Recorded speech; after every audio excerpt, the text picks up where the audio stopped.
இந்த காசு வந்து என்ன அப்படின்னு சொல்லி பார்த்தோம்னா 1950 தனி உரிமை இணையவழி தனி உரிமை அப்படிங்கிறது பெருசாக கிடையாது.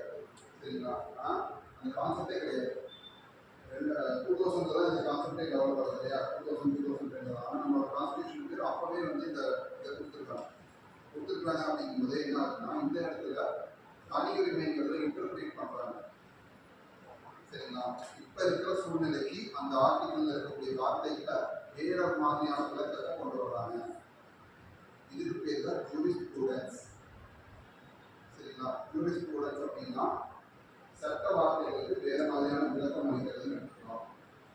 அரசியல் சட்டத்துக்கு புது மாதிரியான விளக்கம் வந்து கொடுக்கறதுன்னு எடுத்துக்கலாம்.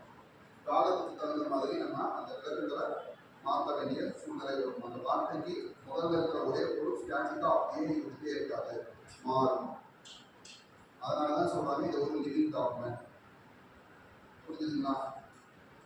மொத்தமா கிட்டத்தட்ட 32 ரைட்ஸ 32 விதமான ரைட்ஸ இந்த ரைட் டு லிபர்ட்டி கீழே கொண்டு வந்திருக்காங்க. 1996 சம்திங்ல கொண்டு வந்திருக்காங்க.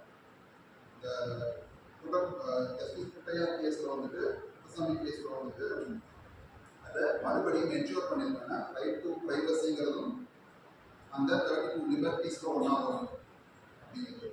சரிங்களா? அந்த 32 லிபர்ட்டிஸ் வந்து 1996 டிஃபைன் பண்ணியிருக்காங்க.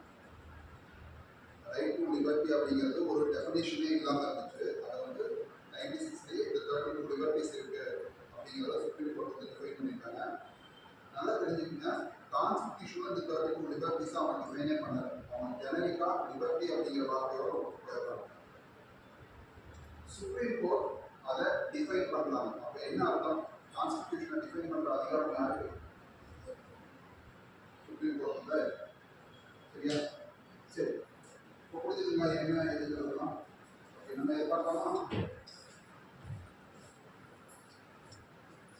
இவருக்கு என்ன அடையாளம் வந்து இருந்திருக்குன்னு பாருங்க. சீல். இந்த சீல் வந்து 2-3 டைம் திரும்பி இருக்காங்க. கண்ட பெருந்தா அப்படிங்கிற காலை யானை கண்ட பெருந்தா அப்படிங்கிற கற்பனை பறவை, அதாவது ரெட்டை தலையோடு இருக்கக்கூடிய ஒரு கற்பனை பறவை.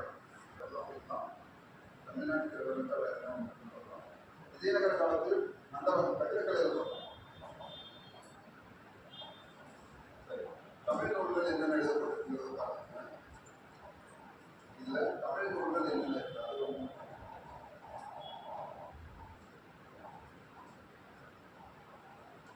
பவனந்தி முனிவரோட நன்னூர்.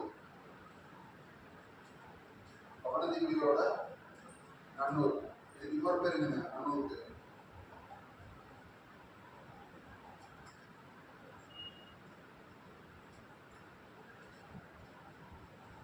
யோசிச்சு எல்லாம் தேடி எல்லா பேரையும் நானே சொல்லிட்டு இருந்தேன்னா இது கேட்டு அடுத்த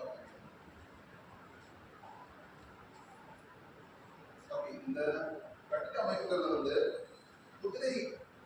குதிரை வந்து நின்ன மாதிரி. சரிங்களா? அதாவது முன்னகால் நடையும் தூக்கிட்டு குதிரைகள் நிற்கிற மாதிரியான சிற்பங்கள் வந்து விஜயநகர காலத்துடைய ஸ்பெஷலான சிற்பங்கள். சரிங்களா? அவங்களுடைய தனித்துவமான சிற்பங்கள்னு சொல்லுவாங்க. அதுக்கு முன்னாடி வரைக்கும் நீங்க குதிரைகள் பெருசா இடம்பெற்று இருக்காது. சரிங்களா? யாழி அப்படிங்கிற ஒரு விலங்கு, கற்பனை விலங்கு வந்து அதுக்கு முன்னாடி இந்த மண்டபங்களையும் இதெல்லாம் வந்து இடம்பெற்றிருக்கும். ஆனா குதிரைகள் பெருசா இடம்பெற்றிருக்காது. அடுத்ததான் இந்த குதிரை மண்டபங்கள் வந்து எங்கெல்லாம் இருந்திருப்பாங்க? திருவரங்கம் அரங்கநாதர் கோயில், காஞ்சிபுரம் வரதராஜர் கோயில், வேலூர் வெங்கடேஸ்வரர் கோயிலெல்லாம் இருக்கு. கோபுரங்கள் மேற்கனவே பார்த்தோம். ராய கோபுரம் அப்படிங்கிற கான்செப்ட் பார்த்தோம் அப்படின்னா, அதாவது சிம்பிளா இப்படி புரிஞ்சுக்கோங்க.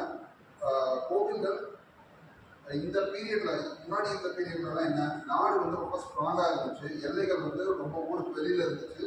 படையெடுப்புகள் அப்படிங்கிறது எல்லையோட நின்றும் கோவில்கள் மேல கை வைக்க மாட்டாங்க. ஆனா முதல் முறையா இந்த விஜயநகர பீரியட்லாம் வந்து பாத்தீங்கன்னா இஸ்லாமிக் இன்வேஷன் அப்படிங்கிற ஒரு விஷயம் வருது. அவங்க கோவில்கள்லாம் டார்கெட் பண்றாங்க. கோவில்களை டார்கெட் பண்ணி அடிக்கிறாங்க அப்படிங்கும் போது என்ன ஆகுதுன்னா, கோவில்களை கோட்டை கோபுரங்கள் மாதிரி மாற்றாங்க. உயரமான கோபுரங்கள் கட்டுனது, அதாவது கோவில முன்னாடி சோழர்கள் பீரியட்லாம் வந்து பார்த்தீங்கன்னா விமானம் உயரமா இருந்தது. கோயிலோட அந்த மெயின் கோபுரம் இருக்கு இல்லைங்களா, சாமிக்கு மேல இருக்கிற கருவறை இருக்கும், அது உயரமா இருக்கும். சுற்றி இருக்கிறதெல்லாம் உயரம் கம்மியா இருக்கும். இவங்க பீரியட்ல என்ன பண்ணியிருப்பாங்கன்னா அதை அப்படியே மாத்திட்டு உள்ள இருக்கிற கோபுரம் உயரம் குறைவாக தான் இருக்கும். வெளியில இருக்கிறதெல்லாம் பெரிய பெரிய கோட்டை மதில் மாதிரி பெரிய மதில்களோட ஒரு 20-30 அடிக்கு மதில் உயரம் இருக்கும். அதுக்கு மேலே கோபுரம் வந்து ஒரு 150 அடி 200 அடி உயரம் வரைக்கும்லாம் கூட இருக்கு.